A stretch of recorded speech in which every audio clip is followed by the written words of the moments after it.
Hello and welcome to the Gamer Diaries. I'm Maz and I'm playing Gone Home.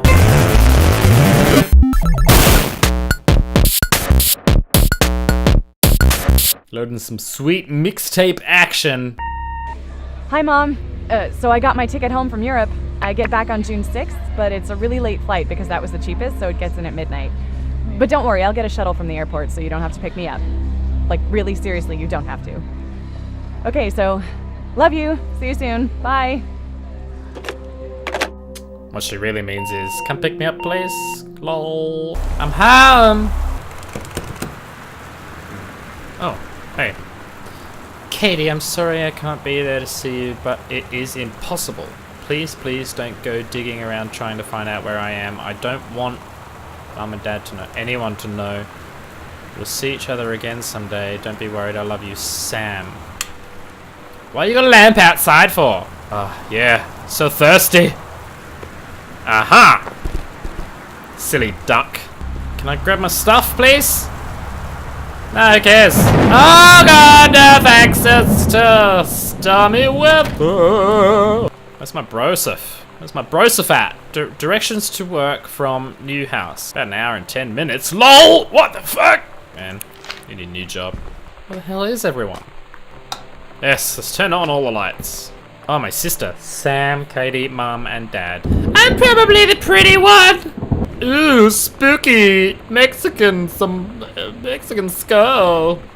That's one of my trophies. Girls 100-meter relay. God, I was good, wasn't I? First place in long jump as well. God, I'm good. I'm so athletic. Have a doggone cool 17th birthday. Happy birthday, Sam, from Creepy Uncle Harvey. Mom was a conservationist. Gross. Who wants to play a little game over the Alps? A novel traveling game for 2 to 6 players. I'm gonna set it up over here on the rug. There we go. $2,750 to move things. That's expensive.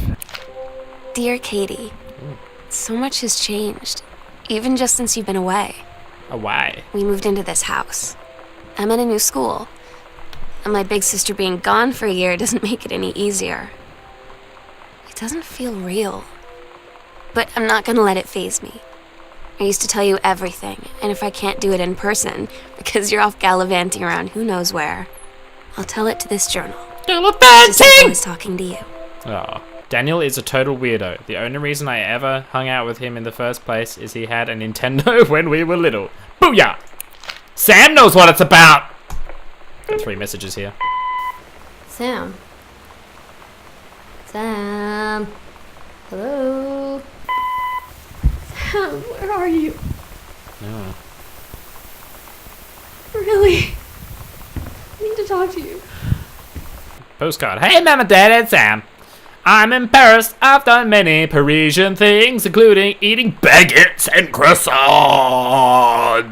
Love you all, Katie. I was born then, blah blah, pharmacy, blah blah, blah.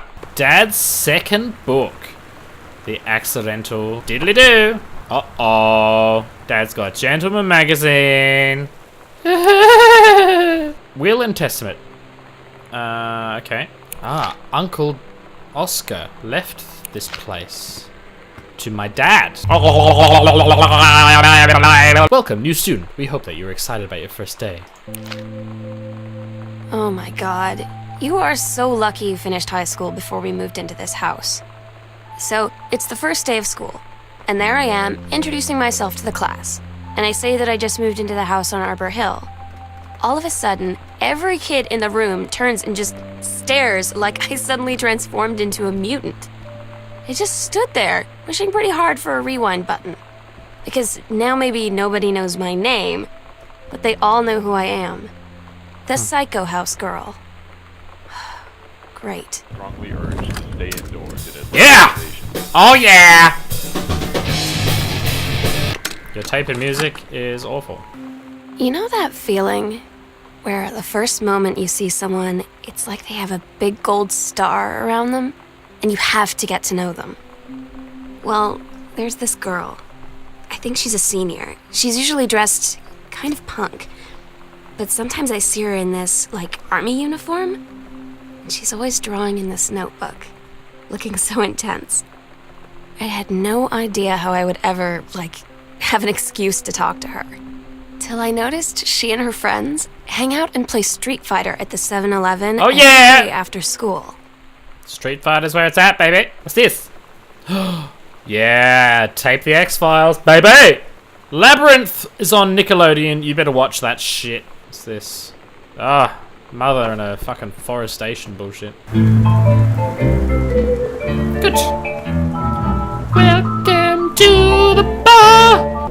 Oh yeah, just gonna grab a bottle of this. Now that it's Oh fuck, dropped it. I've had too much already. Your kisses keep on haunting me. I'm not gonna lie. That's awful music. Danny asked if he could lend Samantha his Nintendo Street Fighting tape. And I gave permission. When you live in one place your whole life, your next door neighbor is kind of like your default friend. And Daniel only got weirder over the years. So moving away has been a good excuse to, not see him anymore. Oh, Sam. But he did always have the good Nintendo games. Yeah. Maybe I'll give him a call. Oh yeah. Hi, Lonnie. So if you wanted to come over to my house still this afternoon, that would be cool. Yeah, I'm totally in. See you there. Then I'm gonna kick your butt. Get ready. Hadouken. LOL. I play Street Fighter. Cool friends, man. So you know what they say about the best laid plans of mice and men? Yeah, turns out it applies to Street Fighter too. Huh. At least I worked up the courage to walk into the 7-Eleven and ask for a turn, but all that practice at home did not exactly translate in the wild. So after I was finished getting my butt kicked, I followed them outside while they smoked.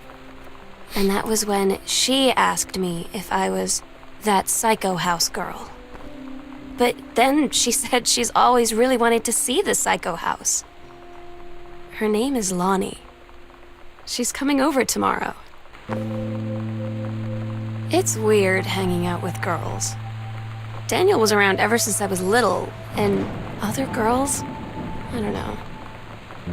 But being around Lonnie is instantly just right. I gave her the grand Psycho House tour and took my revenge on Super Nintendo. And it was I don't know.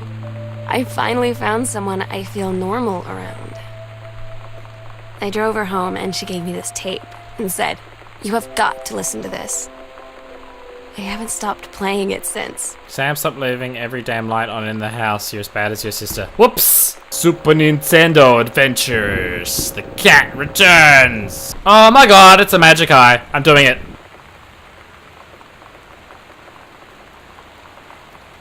Oh, it's a love heart. It actually fucking works. I'm gonna do this one. Oh, got that one real quick. It's a shark? It's a shark. Oh my god, my eyeballs can still do magic eyes! I'm a fucking wizard! God, how much bathroom do you need, guys? Fuck. Uncle Oscar? Lonnie and I employ a Ouija board as a oh god. Disturbing messages are conveyed from the other side. Oscar is definitely here. Now the spooky ghosts. Oh god. Oh. Someone's just dyed their hair. That's fun. Lonnie brought her hair dye over today. She said, "I need to fix these roots. Think you could help?" Dyeing hair is weirdly intimate. I don't know if I've touched someone else's scalp before. That's pretty intimate, right? It felt intimate.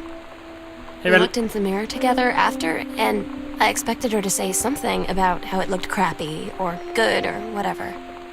But that's when she said, "You're so beautiful." And she was looking at me. Right in that moment, I wanted to say something, but I waited. And the moment was gone. Oh, she's a bit of a lesbian! Sometimes you just have to lie to Mom and Dad. Like when Lonnie asked me to see a band with her and stay over at her friend's place in the city after. That's a lie to Mom and Dad situation. But it was so worth it.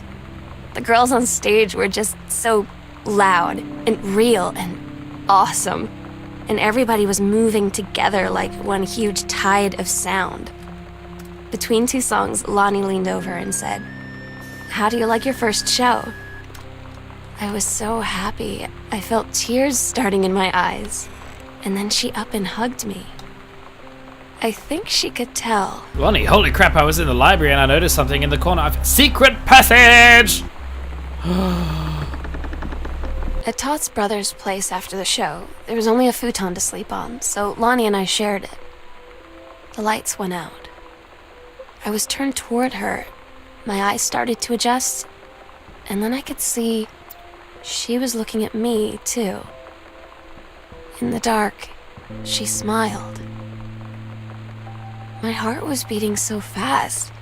I rolled over. I felt so, I don't know, nervous. After a minute, she put her arm around me and was so close and whispered in my ear, "I really like you." I just nodded my head, and I really hope she could tell. I really hope that she meant what I think she did. I felt like a shook-up can of soda ever since. I hope we have the chance to talk before I explode. Uh-oh, SpaghettiOs. Hello? Hello. Who are you? Oscar. What do you want to come? Oh, they were like, no thanks! It's a girlfriend. Lonnie came over today, but everything was different. She was sitting at my desk chair, and she wouldn't look at me. Finally, I asked her what was going on. She said she felt like she'd done something wrong that night in the city. Like I must think... But I said no, there was nothing wrong. I just wanted to say... But I couldn't find the words. I felt like I was gonna cry, but I wasn't sad.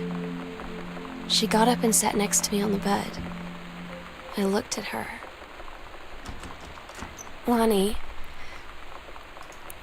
do you think you could ever... And that's when she kissed me. I can't see shit. Sam and Lonnie. It's different now. I mean, we still hang out all the time like before. But now when no one else is around... Well, you know. So you could say we're dating. But it's secret. Secret dating? I don't know. I mean, I guess that's the real difference. Now when we get off the phone or go home for the night, or it's just quiet and we're alone, we say I love you. She got accepted into college. I'm so stupid sometimes. I was telling Lonnie that I got into my college summer program thing, and I was all making plans like, you should come visit me, stay in my dorm room. But she said, Sam, I ship out on June 6th. I was like, ship out? To where? She said, to basic training. What did you think I was doing all that ROTC stuff for? I guess she's been planning to join the army right after high school since she was like 12. And I guess she's really going to do it. So I was like, after graduation, I'm just never going to see you again? She said, let's just have fun while we can. That's not very nice. They tell you to stick with the group on field trips, Katie. There's a reason for that. Lonnie and I snuck off on the side paths at Multnomah Falls and got a little lost. Okay, a lot lost. Like, for hours. Right before the bus left, we found a trail and came running down the path, soaked and covered in mud, shouting for the bus not to leave. The school called home. Mom and Dad said, you didn't get into trouble like this before you met that Lonnie girl. But I don't think they know about us. The kids at school, though, I'm really afraid that's a whole other story. Stick with the group, Katie. Stick with the group. El Español! Hey Lonnie, sorry my mom was such a bitch. Parents went to see Earth, Wind and Fire. Lol. This skull was the coolest thing I found in Mexico, and it was like $3. Hey, that's that one. I got 2 tickets for Earth, Wind and Fire on Thursday. Lol. Oh, wait a minute. Rick. Oh, fucking Mum and Rick. We can't allow you to have your bedroom door closed while Lonnie's in the house. Oh my god. I had an interesting talk with Mom and Dad tonight. One you were never gonna need to have. I mean, You've known, right? I've known. I've known since, like, She-Ra. Mom and Dad didn't, I guess. But they saw the zine and the stuff on the locker, and they were like, is there something we should know about you and Lonnie? And so here's the thing. I was prepared for them to be mad, or disappointed, or start crying, or something, but they were just in denial. You're too young to know what you want. You and Lonnie are just good friends. You just haven't met the right boy. It's a phase. That's what I didn't see coming. That they wouldn't even respect me enough to believe me. Well, joke's on them, because they're in for one very long phase. Well, I'm having some moments myself. It's a little bit hard now. I don't want to listen to more shit music.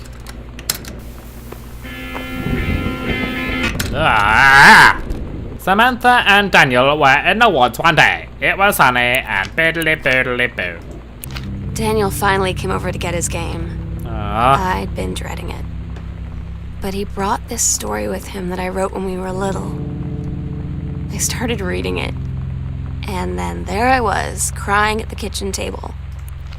He asked what was wrong, and I was thinking about how we used to be friends, how much I'd taken for granted.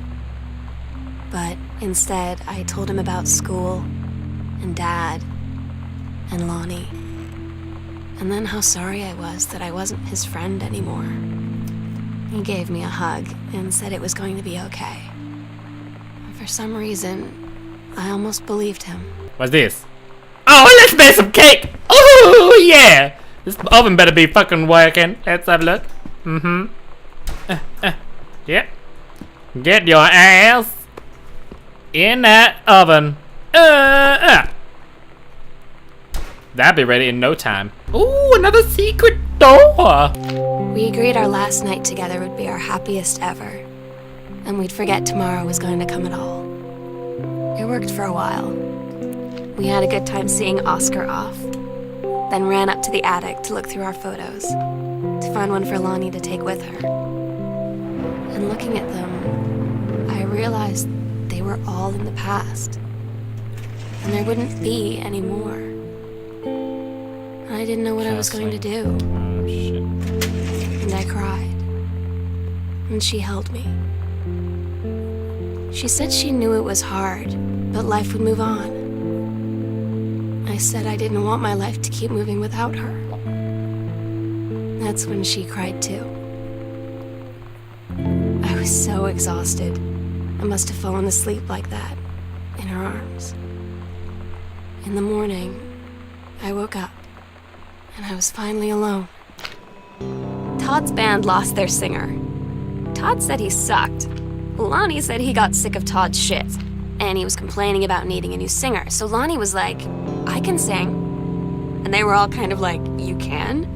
And she was like, probably.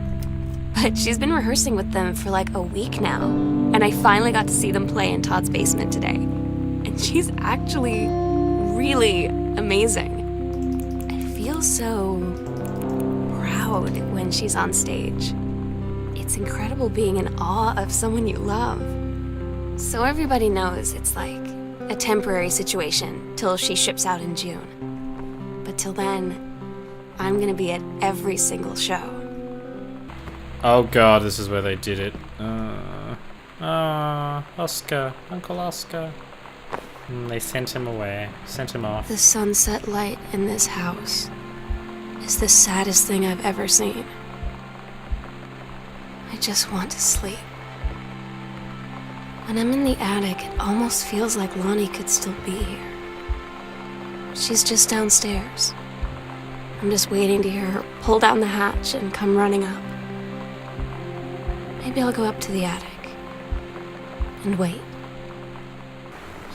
Oh.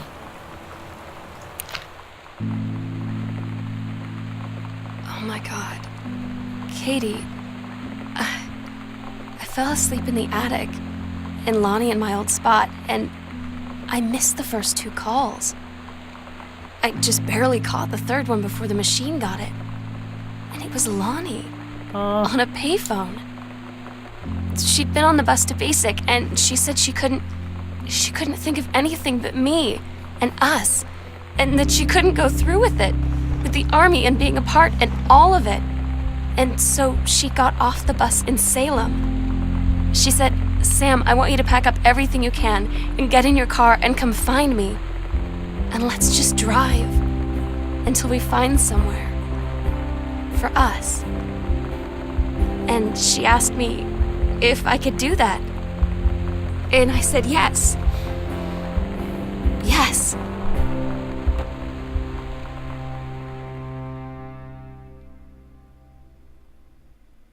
Katie, I'm so sorry that I can't be there to see you in person, that I can't tell you all this myself.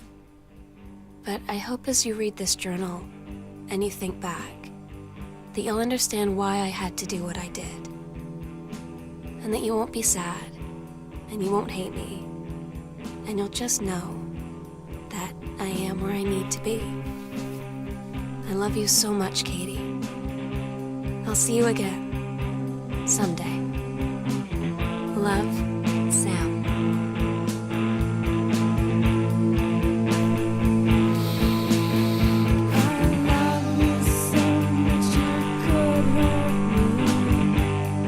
That was Gone Home, and that was not what I was expecting at all. I was expecting...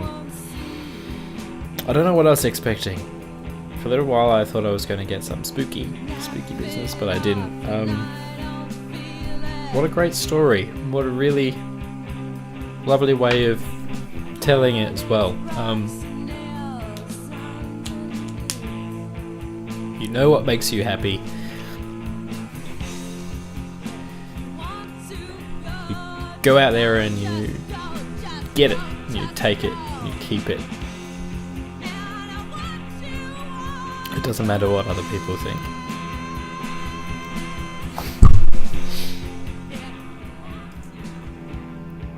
I'm so happy I played that. Thanks for watching and take care. Bye bye.